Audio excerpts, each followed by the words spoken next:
So I'm Danny Flexen, This is Joe Leigh. and we're here for the latest edition of Boxed In, our tiered ranking show. And we've finally made it to probably the best division in boxing today. It's either this or lightweights, the welterweight division. And we're going to divide the champions from the contenders and the young guns from the also-rans. Yeah, Joe, who's kicking off this week? I'll give it. You can have the honors as I started last week, All right, and so yeah, we'll kick off now. I'll consult my list, Yeah. and I'm going to start with Regis Prograis, Okay. who hasn't actually fought at welterweight yet, but has a fight in the books for a catch weight, so above super lightweight with Maurice Hooker, Yeah. another former super lightweight world champion. And Regis Prograis is an incredibly talented fighter. Would have beaten probably any other super lightweight on the night in his World Boxing Super Series final against Josh Taylor, apart from Josh Taylor himself. I think he can make waves up at welterweight. Still very young and fresh in his career. Former world champion, of course. And I think he has to go, even though he hasn't fought the weight before, has to go straight into the contenders category. Yeah, it's hard to judge how he's going to perform at this weight division, but looking at how he fights at super lightweight, you just can't disagree with it. So it's not a bad first choice, really. And it leads me on to my first pick, Virgil Ortiz, someone he's creating some waves considering how young he is. He's only 22, 15 fights, 15 KOs, and he's knocking everyone out he sees. I think in terms of his opponents, obviously his resume is not great at the moment, but he certainly should be on everyone's radar, if not at the moment. And when he steps up in level, I think it'd be safe to put him in the contenders. So I'll put him in Young Guns for now because he hasn't had that, that big shot and someone that I'm going to be watching a lot more of. Well, I'm going to give him some company in the Yeah. young guns category with Josh Kelly, Yeah. he's 26, which I think just about still qualifies you as your young gun. As I Just sit before here, the age time, we'll say, yeah. approaching my 39th birthday, I think I can call a 26-year-old a young gun. Yeah. And I think I probably would have put him in the contenders category if he'd have beaten Ray Robinson in his last fight, but obviously only got the draw. Yeah. Both men considered themselves unlucky after that, and it was just a very close fight. Yeah. Kelly did really well early on with his flashy bursts and his greater speed, but then Robinson came back into the fight in the second half as Kelly faded and showed a bit more stamina and maybe used his experience to great advantage as well. So, but I think Kelly's still got plenty to offer. He's got a great trainer in Adam Booth, incredible amateur pedigree from his long time on the GB squad, competing in international tournaments. Fast, flashy, skillful, great footwork. Maybe doesn't have concussive power at world level, and that could hold him back a little bit. But I think there's still plenty of improvement to come. And if he's brought back the right way, I think he's still got a lot to offer. So he goes in the young guns for now. I think the power, as you were just saying, is going to be the most decisive factor in whether he does well, because if he can't damage the top opponents, then he's going to be looking at decisions which are harder to get because you'll be going over to America. And there's more factors. If you don't have concussive power, then it's harder to win at that level. You think about him keeping off guys like Sean Porter or your Yeah. Dennis Ugas and people like that, and you do worry about that if he hasn't got. He doesn't need to have the power to knock him out, but he needs to have the power to command respect, and I think the jury's still out on that. And also, yeah, I agree with that. And also, say it's certain fights, there'll be someone with a higher ratio of punches, but then the opposition fighter will have a higher damage on the punch. But if he's got a lower ratio and a lower damage on the punches, that's where the problem could lie, I think. So what you're saying is basically, if it was you'd have made him an also-ran. No, I wouldn't have done that. Should have stitched me up here. But no, it's just going to be, it's the most decisive factor, the power. That's my point, yeah. All right, so we've got two young guns and a contender. Who are you pitching in next? Mikey Garcia is my next pick, and someone who, as I said in the last in a conversation we had a few hours ago, well, about 10 minutes ago, I think he's got a lot of stick. He has to go in contenders because other than the world title fight he lost, the Jesse Vargas fight, he showed he got a little bit better, and I just couldn't put him in also rans, not yet. All right, well, also rans can't remain empty, so No. I'm going to offend a lot of people in doing this and probably won't get an interview with him in the future, but Mm-hmm. Former world champion coming off disappointing, demoralising defeat. And I still think he's very talented, but I just don't Yeah. see him becoming a world champion again, given his age and the other people around at the weight. Mm-hmm. And that's Keith Thurman. Um, Okay. very Wow. athletic, Yeah. all-round fighter, reigned as a world champion for a long time, had injury problems, of course, but excellent fighter, beat, Danny Garcia, Sean Porter. But if he was to fight Porter again, I would back Porter to beat him in the rematch, and I don't think he's got the right skill set to beat either Errol Spence or Terence Crawford, who are the top two in the division at the moment. I'm sure we'll be talking about them later on. Um, yeah, he's getting on in age. He took that 2-year hiatus, had surgery. Mm-hmm. He's been beaten up a little bit at times. Yeah. I just don't see him getting back to the very top level of the division, and that doesn't mean he can't, move up in weight and do well, or another route. But for the purposes of this welterweight divisional analysis, Yeah. with some kind of regret and Mm-hmm. consideration, I am going to put him in the also rans category.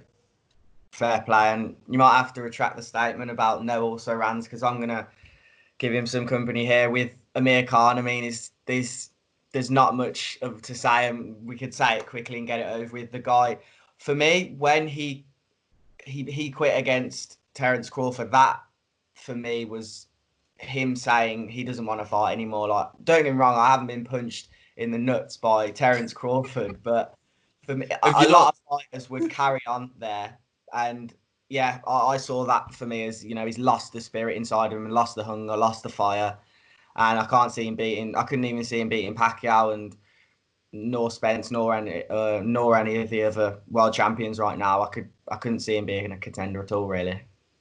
I'm so glad you did Khan and not me. I will go next with.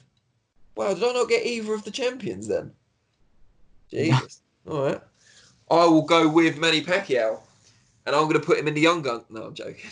Can you imagine? It's like, what is Right. he, 41 now? 41 is. 41. Yeah, I mean, he's got a belt, hasn't he? He has got a He's got belt. Thurman's old belt. So yeah, so I have got one of the world champions. So yeah, Yeah. he's obviously in the world champions category. Just a marvel. Just the fact that he's still doing what he's doing at the age he is, still shocking people, still fighting at top world level and winning.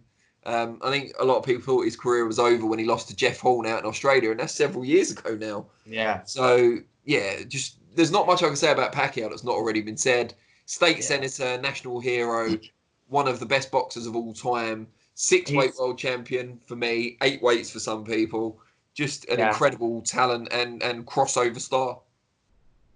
He's been the best fighter of his generation for about 3 different generations because of how old he is.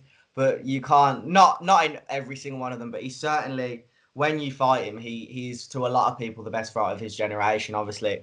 But the welterweight division's always been renowned for having some fantastic fighters, so that's up for a conversation. But yeah, he's got to go there. He's a world champion, but it's just the fact that after that loss in Australia, he's come back is it's it's so interesting. I don't know how he's done it at that age, to be honest.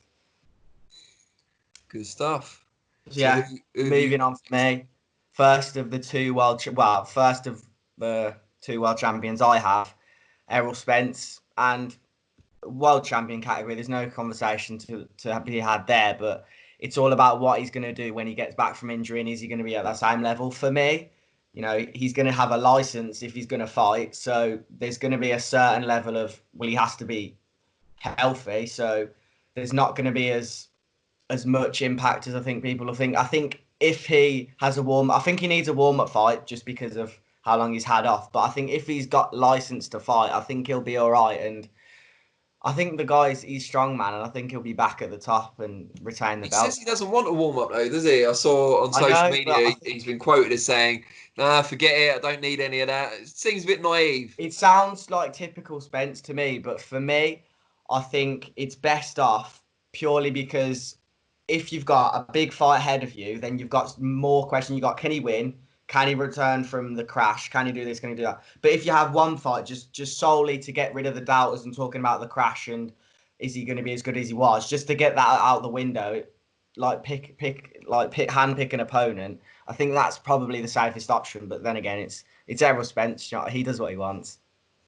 That sounds like a football chant.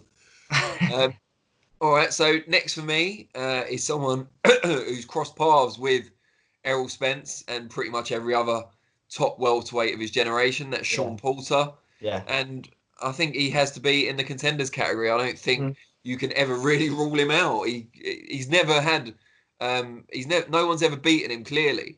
You know, he was the former IBF champion. He lost to Kell Brook in a very close fight in the US.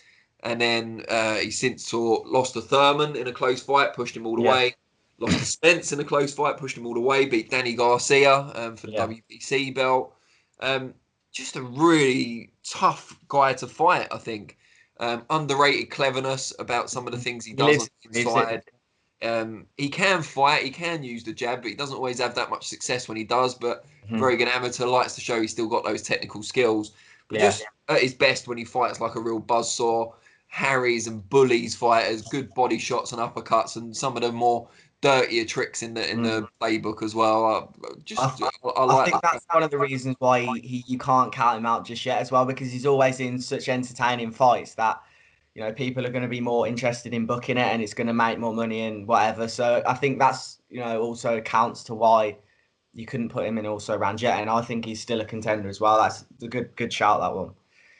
So we've got you've got 2 left and I've got 1 left. So my second to last pick now it has to be Terence Crawford, straight into the world champion category. The guy, for me, is the best welterweight right now. I can't see how Spence beats him. I said in a previous video that he knocked Spence out. I think that might have been a little bit of a push, but I just see Crawford being better. Although he's a bit smaller, I just see him outworking him. I think he's going to be unpredictable. And yeah, for me, he's the number 1 right now, and he's certainly in that world champions category. Yeah, just an excellent fighter. I enjoy watching him as well. Switch hitter, fast, timing's good, accuracy's good. He's got a certain poise and swagger about him in the ring as well, which maybe doesn't always come across outside the ring, but, you know, because he's quite kind of quiet and modest, isn't he, outside the ring? But yeah, a cool character inside, and one of the best pound fighters in the world today. For sure.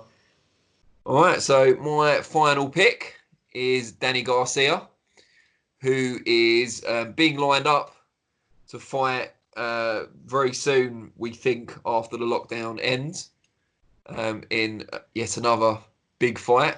Yeah. Possibly against Terence Crawford, possibly against Manny Pacquiao, both of which have been rumoured. So, in theory, that should put him in the contenders category because he's got a big fight coming up, but I don't think either of those guys he can beat. I think his best days. Twist in the tail. Yeah, I think his best days are behind him. Really. I think he and Thurman really should have a playoff. And whoever loses that goes in the also rans, and whoever wins goes in the contenders. But if that's not going to happen, and Thurman obviously beat him when they did fight, then I'm going to put Danny Garcia in the also ran category. I think he's at that age now where it is kind of make or break. It is only big fights left for him. And I think of the big fights that are available, he doesn't beat Spence. He doesn't beat Crawford. And he probably doesn't beat Pacquiao either.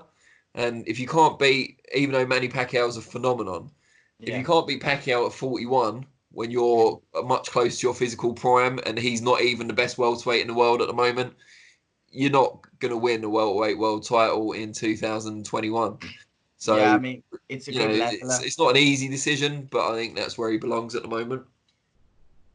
It's a fair judgment what you've said and the statements you sort of made to put him in there. And I think a lot of people with my next pick will think he belongs in there, Kell Brook. And if you hear out the points of what I'm going to say, I honestly think he's a contender. Now, I know it surprised you, but I love Kell Brook. It's not me. I really respect him. I can anticipate the comments we're going to get.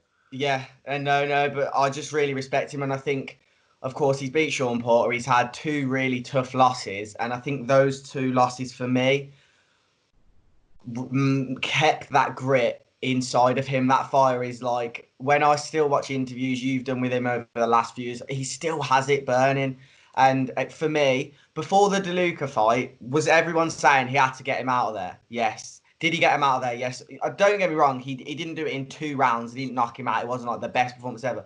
But he was winning that fight. He didn't look uncomfortable at all in that fight, and he did what people said he had to do in order to still be here. And therefore he's still here, and he didn't show really any weaknesses. And I think for me that fight kept him afloat in that contenders category. And he could fight I think he'd do Pacquiao. In. And Ooh, yeah, I honestly do. I think that he's got big that shout. grit in him from bringing thousands of people to his local football club and losing. I think that will be the night that, if he would have won that, maybe he would have lost that fire and that passion, because he's done everything he could have possibly dreamed of. But now, I think that remains with him, and yeah, I think he's a contender. I don't think you'll find many bigger Kell Brook fans than me. I've known him for a long time, liked him, Yeah. got on with him for a long time, and I think he still does have something left in the tank. But I think there's 2 issues here. One is the weight. I don't think he should ever be anywhere near 147 pounds again. I think he should stay at super welter. It gives up some of the natural size advantages he had at welterweight. I get that, but I'm not sure how safely, and more importantly for his career, how strongly he can make welterweight anymore. And the other factor is motivation. I think when everyone was writing him off and he hadn't been in the gym, I think he was motivated to go back, and he'd suffered from depression and he wanted to do something, have a routine again. And he was training really hard. I was seeing videos regularly on Instagram of him toiling away at the Ingle Gym, inspired by some of their new additions that had joined while he was away. And it was great to see. I thought he was almost punch perfect after the kind of tentative opening round or 2 against DeLuca. And, a tough guy as well, DeLuca. He is like a proper punching bag. He can take a lot. Yeah. And I think Brook picked him apart with precision. He didn't get impatient as he had against Michael Zarafa when we saw that fight. The problem is that at his advanced age, only really wanted big fights, seemingly on the way to one potentially against Terence Crawford. COVID-19 happens. Crawford fight's probably not going to happen this year now because of the travel restrictions and the lack of live gates. And now he's got to find that motivation all over again, despite not having a fight date in the books. It's not going to be easy. Yeah, no, that's very... But the thing is, it's hard to sit here and say, act like we know what's going to happen. And that's why you're correct when you say that, because it's hard. Imagine being a fighter and not knowing what's going to happen. You can't find motivation from the unknown, can you? So I think that's a very good point, and it's going to be difficult for him to tune that in. But I think once he has a fight penciled in, and if it is for the world title, I think he could give it a good shot, depending on who it is. I think Pacquiao, yes. Crawford, Spence is obviously a completely different situation. Well, that's 12 and the categories they should go in. But let us know in the comments below what you think. I'm sure there's at least a few controversial picks in there that you want to let us know about. So it'd be great to hear what you've got to say and what your rationale is for where you would have put people, where we've made alternative choices. We'll be back next week with another Boxed In. Not sure what division we're going to do yet, but I'm sure we could pick any of the 17 divisions in boxing. They'd be exciting. So not too worried about that. For sure. But as always, appreciate it. Spending some time with Joe Leigh. Yeah, thank you very much. And I'm excited to see next week's Boxed In tier list, what we're going to be doing. Probably, I'd say middleweight, maybe cruiserweight, but one of the higher divisions, I think, this time round. And yeah, thanks for watching again. Brilliant. Yeah, cheers. And we'll see you all soon.